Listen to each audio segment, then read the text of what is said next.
AI టెస్టింగ్కి employment opportunities ఎలా ఉంటాయి? ఇప్పుడు కరెంట్ మార్కెట్ సినారియో ఎలా ఉంది? వితౌట్ ఫీలింగ్ ప్యానిక్ ఓకే, సింపుల్గా మీరు ఏఐ అప్డేట్ అవ్వండి. మీరు ఏఐకి అప్డేట్ అవ్వడం చాలా సింపుల్. దీనికి ఏఐ టెస్టర్కి అసలు కోడింగ్తో సంబంధం లేదు. First point. అమ్మయ్య అనుకుంటారు చాలా మంది, కోడింగ్ లేదు it is true.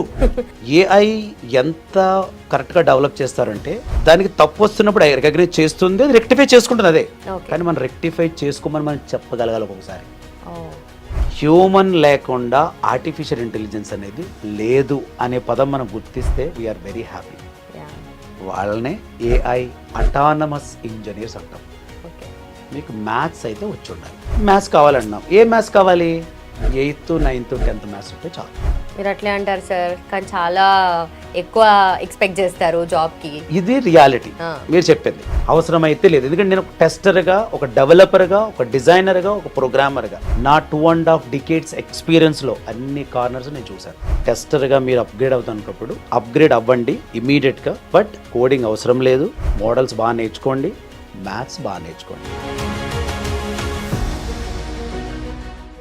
Welcome to I dream. నా పేరు Lumbini. AI testing. So AI testing అంటే it's a process of evaluating and validating artificial intelligence అనేది తెలుసు. సాఫ్ట్వేర్లో ఉన్న వాళ్ళకి దీని గురించి బాగా తెలిసే ఉంటుంది. బట్ కెరియర్ ఆపర్చునిటీస్ ఎలా ఉంటాయి, ఎంప్లాయ్మెంట్ ఎలా ఉంటుంది, అలాగే వీళ్ళకి ప్యాకేజెస్ ఎలా ఉంటాయి, ఇవన్నీ కూడా డిస్కస్ చేద్దాం. ఈరోజు మనతో పాటు ఉన్నారు senior faculty from Quality Thought Subbaraj garu. Let's talk to him.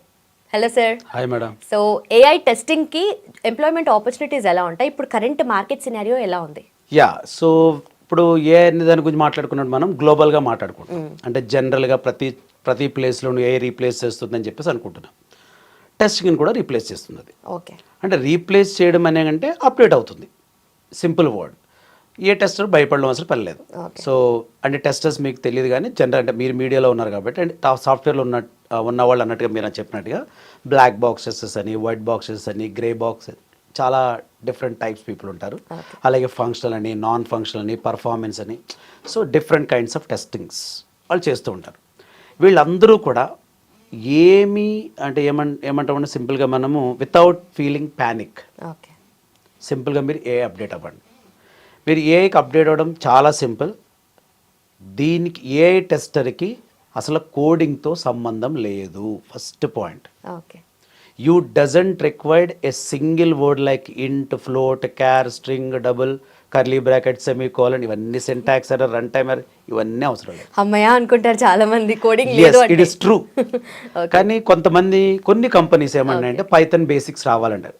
రియాలిటీకి వెళ్తే అసలు మీకు కోడింగ్తో సంబంధం లేదు. ఓకే, యాక్చువల్గా ఇటువంటిప్పుడు నేను కొన్ని ఎగ్జాంపుల్ చూపిందాం అనుకుంటాను. ఎందుకంటే ఎగ్జాంపుల్ అనేది వాళ్ళకి చాలా క్లారిటీగా ఉంటుంది. ఏఐ ఎంత కరెక్ట్గా డెవలప్ చేస్తారంటే దానికి తప్పు వస్తున్నప్పుడు రికగ్నైజ్ చేస్తుంది, అది రెక్టిఫై చేసుకుంటుంది అదే. కానీ మనం రెక్టిఫై చేసుకోమని మనం చెప్పగలగాలి ఒక్కొక్కసారి. ఎలా అయితే ఒక హ్యూమన్గా మన పేరెంట్స్ ఉంటారు. మనం ఎంత పెద్దవాళ్ళైనా వాళ్ళు ఏదో మనకి సజెస్ట్ చేస్తూ ఉంటారు. వాళ్ళు పేరెంట్స్ అంతే, వాళ్ళు చేస్తారు. మనం వినవలసి, వాళ్ళు చెప్పిన ప్రతి పదంలోనే compulsory there is a meaning. అది మనం టుమారో మేబీ మనం చాలా పెద్దవాళ్ళే, ఏదో ఒక దేశానికి ప్రెసిడెంట్ అయిపోయినా కూడా వాళ్ళ వాల్యూ చాలా చాలా ఇంపార్టెంట్. సేమ్ అట్లా ఏఐకి హ్యూమన్ అనే హెల్ప్ చాలా ఇంపార్టెంట్. హ్యూమన్ లేకుండా ఆర్టిఫిషియల్ ఇంటెలిజెన్స్ అనేది లేదు అనే పదం మనం గుర్తిస్తే వీఆర్ వెరీ హ్యాపీ. వాళ్ళనే ఏఐ అటానమస్ ఇంజనీర్స్ అంటాం. ఓకే, అటానమస్ టెస్టింగ్ చేస్తామంటే ఇండిపెండెంట్గా ఏ టెస్టింగ్ చేసుకుంటుంది. అంటే ఫుల్లీ ఇండిపెండెంట్ అంటే కాదు, పార్షియల్లీ డిపెండెంట్. సో ఏ విధమైనటువంటి మనకి జాబ్స్ వస్తాయి ఇక్కడ. అసలు ఎట్లా ఉంటుంది ఏ టెస్టింగ్ అనేది? ఫర్ ఎగ్జాంపుల్, నేను ఏ టెస్టింగ్ ఆల్మోస్ట్ హైదరాబాద్లోనే కాదు ఇండియాలోనే ఫస్ట్ టైం నేను స్టార్ట్ చేసి చెప్పినప్పుడు మంచి రెస్పాన్స్ వచ్చింది. దెన్ గోయింగ్ ఆన్, పిల్లలు చాలా డౌట్లు అడుగుతారు, సరే ఈ అప్లికేషన్ ఎట్లా కుదురుతుందా, అట్లా కుదురుతుందని. లేదా ఎట్లా అసలు ఏ టెస్ట్ అవ్వాలంటే ప్రైమరీ స్కిల్ ఏంటి? కోడింగ్ అవసరం లేదు, కానీ మీకు మ్యాథ్స్ అయితే వచ్చి ఉండాలి. కింద వెంటనే కొంతమంది స్టూడెంట్స్ సరే ఏదో ఒకటి ఫిట్టింగ్ పెడతారు, మీరు పెట్టారు అంటారు. అది ఇప్పుడు మ్యాథ్స్ నుంచి వచ్చిందే కోడింగ్. ఇది వద్దు అంటున్నాం, మ్యాథ్స్ కావాలంటున్నాం. ఏ మ్యాథ్స్ కావాలి? 8th 9th 10th మ్యాథ్స్ ఉంటే చాలు.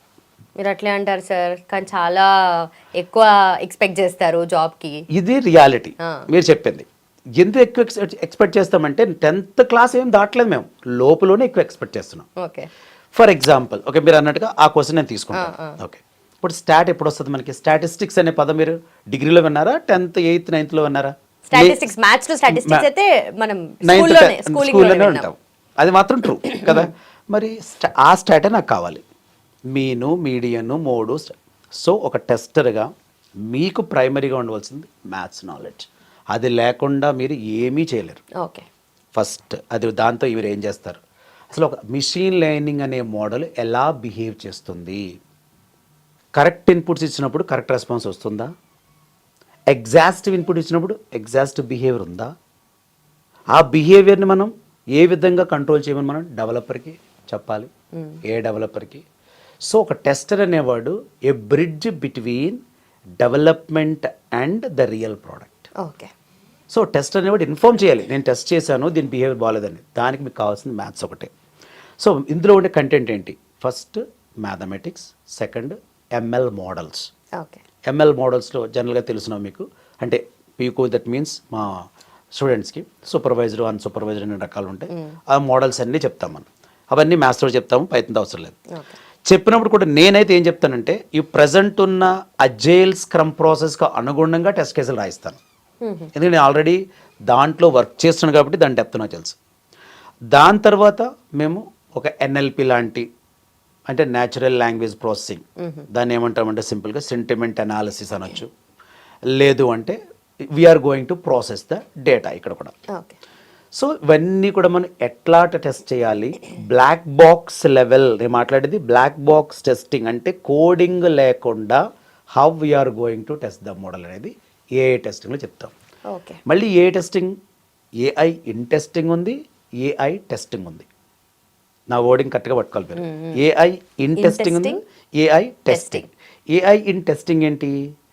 ఒక చాట్ జీపీటీని నేను ఒక టెస్టర్గా క్వశ్చన్ అడిగాను, please write test cases on Facebook registration page on functional part అన్నాను. అది ఏఐ ఇన్ టెస్టింగ్. ఓకే. అంటే నా టెస్టింగ్లో ఏఐని వాడుకుంటున్నాను. AI usage in testing. Okay. అలా కాదు, అసలు నా చాట్ జీపీటీ కరెక్ట్గా పనిచేస్తుందా లేదా, okay, that is AI testing. అచ్చా. చాలా మీరు కానీ మన స్టూడెంట్స్ కానీ చాలా కొంచెం R&D చేయవలసిన పదాలు రెండు. నిజంగానే అక్కడ చిన్న డిఫరెన్స్ ఉంది. AI testing, AI in testing. ISTQB అని ఒక ఆర్గనైజేషన్ ఉంటుంది, international software testing qualification board. అచ్చా. ఇది ప్రపంచవ్యాప్తంగా చాలా పేరు ఉన్నటువంటి ఒక టెస్టింగ్ బోర్డు. ఈ బోర్డులో 2 సర్టిఫికేషన్స్ పెట్టాడు వాడు. 2022లో సర్టిఫికేషన్ ఏంటంటే ఏఐ టెస్టింగ్. చాలా క్లియర్ కట్ కంటెంట్ వాడు ఇచ్చాడు. ఏఐ టెస్టింగ్కి మీకు ఏం చదివితే ఆ జాబ్లు వస్తాయి. మేము చెప్పేది క్వాలిటీ థాట్లు కూడా అదే. ఓకే. ISTQB సర్టిఫైడ్ టెస్టర్ నేను. ఆ సర్టిఫైడ్ టెస్ట్గా నేను చెప్పేది ఏంటంటే సూపర్ కంటెంట్ అది. ఓకే. కరెక్ట్గా కంటెంట్ మీరు ఫాలో అయితే you will become a perfect AI black box test engineer. Nice. రెండోది gen AI testing. Gen AI testing, దానికి కూడా సర్టిఫికేషన్ పెట్టాడు. So that is also excellent certification, generative artificial intelligence. Okay. ఈ generative artificial ఇంటెలిజెన్స్లోకి వచ్చేదాడు మీకు text to text ఉంటుంది, text to image ఉంటుంది, టెక్స్ట్ టు వీడియో ఉంటుంది, టెక్స్ట్ టు ఆడియో ఉంటుంది, టెక్స్ట్ టు మెనీ మోర్ ఉంటాయి, చాలా ఉంటాయి అని చెప్తే. ఈ జనరేటివ్ ఆర్టిఫిషియల్ ఇంటెలిజెన్స్లో నెంబర్ 1 అయితే టెస్ట్ రిగార్. ఓకే. RIGOR, టెస్ట్ ఇమ్, ఫంక్షనైజ్, ఇలా కొన్ని అప్లీ టూల్స్, చాలా టూల్స్ ఉన్నాయి. సో నేను చెప్పేది ఏంటంటే చాలామంది టెస్ట్ ఇంజనీర్స్ ఉంటారు. అసలు టెస్ట్ ఇంజనీర్స్ ఎంతమంది ఉంటారంటే 1:3. అంటే ఒక టెస్టరు 3 డెవలపర్స్కి ఉండాలి. 100 మంది ప్రోగ్రామర్స్ ఉన్న కంపెనీలో 33+ మెంబర్స్ టెస్టర్స్ ఉంటారు. వీళ్ళందరూ ఏఐ టెస్టింగ్ అప్డేట్ అవ్వాలి. మీ యొక్క టెస్టింగ్ జాబ్స్ ప్రొఫైల్స్ కూడా అప్డేట్ చేసుకోవాలి. అలాగే మీ packages unbelievable. That's a great news. And also వీళ్ళకి మన క్వాలిటీ థాట్లో ప్లేస్మెంట్ ఓరియంటేషన్ ఎలా ఉంటుంది sir? Quality thought placement orientation కంప్లీట్గా మేము అప్ స్కిల్లింగ్ మీద బేస్ అయి ఉంటాం. ఓకే. ట్రైన్ చేసిన తర్వాత ఏ కంపెనీస్ అయితే మమ్మల్ని అడుగుతారో స్కిల్స్, ఆ స్కిల్స్ మీద ట్రైన్ చేస్తాం అందరినీ. ఓకే. జనరల్గా ఏఐ టెస్టింగ్ వచ్చేటప్పటికి వాళ్ళు ఏం చేస్తారంటే మాకు ఈ స్కిల్స్ ఉన్న టెస్టర్ కావాలి. మీకు ఇందాక ఒక మాట కూడా చెప్పలేదు, ప్రాంప్ట్ టెస్టింగ్ కూడా ఉంటారు, ప్రాంప్ట్ టెస్ట్ ఇంజనీర్. ఓకే. ఏఐలో మళ్ళీ ఏఐ టెస్టింగ్ వచ్చేటప్పటికి చాలా రకాలు ఉంటాయి. AI testing, AI testing, gen testing, agentic AI testing, prompt testing, security testing, మళ్ళీ ఇక్కడ ఇవన్నీ కూడా చాలా రకాలు. ఇది ఒక మళ్ళీ మీకు ఏం చెప్పాలంటే it is a big word okay. Testing అనేది. సో క్వాలిటీ థాట్ చేసే పని ఏంటంటే కంపెనీకి రిక్వైర్మెంట్ ఏంటి, స్టూడెంట్ని ఏం ట్రైన్ చేయాలి, ఓకే. అది మేము ఎండింగ్లోనే, స్టార్టింగ్లో అందరికీ అన్నీ చెప్తాం. సింపుల్ రూట్ అది. సింపుల్. ఎండింగ్లో అందరికీ అన్నీ చెప్తాము. బిఫోర్ బ్యాచ్ క్లోజ్ అయిన తర్వాత లేదా ఆఫ్టర్ బ్యాచ్ కానీ కంపెనీస్ మనం అడిగినప్పుడు ఆ స్పెషలైజ్ స్కిల్స్ మీద ఫోకస్ చేసి వాళ్ళకి పంపించడం జరుగుతుంది. అది మా స్ట్రెంగ్త్ యాక్చువల్గా. సో రైట్ నౌ ఏఐ టెస్టింగ్కి జాబ్స్ ఎక్కువ ఉన్నాయా తక్కువ ఉన్నాయా అంటే ఏఐ టెస్టింగ్ మీద జాబ్స్ ఆల్రెడీ స్టార్ట్ అయినాయి. Okay. So better as early as possible you can try to do upskill. మీరు వర్క్ చేస్తూ ఉంటే if you are fresher, if you are getting fear about the coding, అసలు coding గురించి యాక్చువల్గా చెప్పాలంటే మనం Python గురించి ఒక వీడియో కూడా చేయాలి. డెఫినెట్లీ. ఎందుకంటే పైథాన్ అనే పేరు మీరు వినే ఉంటారు, అది ఎవరి కోసం కనిపెట్టారు మీకు తెలుసా? స్కూల్ పిల్లల కోసం కనిపెట్టాడు ఆయన. Is it? ఒకసారి మీరు ఎప్పుడైనా వీడియో చూస్తే గైడో వ్యాన్ రోసమ్ అని చెప్పేసి ఉంటారు, ఆయన పైథాన్ కనిపెట్టింది చిన్న పిల్లలకి ప్రోగ్రామింగ్ లాంగ్వేజ్ లేదా అని ఆయన బాధపడేవాడు. ప్రొఫెషనల్స్కి ఉంది, ఆయన చాలా పిల్లలు అంటే చాలా ఇష్టం ఆయనకి, డచ్ మ్యాథమెటిషియన్ ఆయన బాధపడేవాడు. అది పైథాన్ కనిపెట్టాడు. ఆ పైథాన్ ఎంత సింపుల్ తెలుసా మీకు? కొన్ని ప్రోగ్రామింగ్ లాంగ్వేజెస్లో మీరు 10 లైన్లో చేయవలసిన పని ఇది ఒక హాఫ్ లైన్లో చేస్తుంది. అది నేను సెపరేట్గా మనం ప్రోగ్రామింగ్ చూపిస్తాం. నిజంగా చిన్నపిల్లల టెక్నాలజీ ఎవరైనా నేర్చుకోవచ్చు పైథాన్. ఓకే, డెఫినెట్గా మీరు నేర్చుకోండి, ఫ్రెషర్స్ కూడా. కానీ కోడింగ్ అవసరం లేదు, ఉంటే మీకు స్ట్రెంత్ అవుతుంది. ఓకే. అవసరం అయితే లేదు. ఎందుకంటే నేను ఒక టెస్టర్గా, ఒక డెవలపర్గా, ఒక డిజైనర్గా, ఒక ప్రోగ్రామర్గా నా 2.5 decades ఎక్స్పీరియన్స్లో అన్ని కార్నర్స్ నేను చూశాను. థ్యాంక్స్. ఎందుకంటే నా పిల్లలు నేను చాలా ఇష్టపడతారు. ఎందుకంటే నేను వాళ్ళకి చెప్పేది ఎట్లా ఉంటుందంటే మా పిల్లలకి ఎట్లా చెప్తాను వాళ్ళకి అట్లా చెప్తాను. సో టెస్టర్గా మీరు అప్గ్రేడ్ అవుతానుకున్నప్పుడు అప్గ్రేడ్ అవ్వండి ఇమీడియట్గా. బట్ కోడింగ్ అవసరం లేదు, మోడల్స్ బాగా నేర్చుకోండి, మ్యాథ్స్ బాగా నేర్చుకోండి. Okay, done sir, perfect. Thank you so much. Thank you madam. చూశారు కదా, ఫ్రెషర్స్ అయినా ఆల్రెడీ ఎంప్లాయీస్ అయినా కూడా ఏఐ టెస్టింగ్ గురించి గుర్తుపెట్టుకోవాలి. అండ్ దీంట్లో స్కోప్ అయితే చాలా బాగుంది. అండ్ ఆల్సో జాబ్స్ కూడా, ఆపర్చునిటీస్ కూడా స్టార్ట్ అయ్యాయని సార్ చెప్తున్నారు. And you have to remember quality thought in this case. So కింద మెన్షన్ చేసిన నెంబర్కి కాల్ చేయండి. డౌట్స్ ఏమైనా ఉంటే కామెంట్ సెక్షన్లో మెన్షన్ చేయండి. అలాగే లింక్స్ డిస్క్రిప్షన్లో ఉన్నాయి. Do click on and enroll చేసుకోండి. Thank you so much for watching. Keep watching I dream.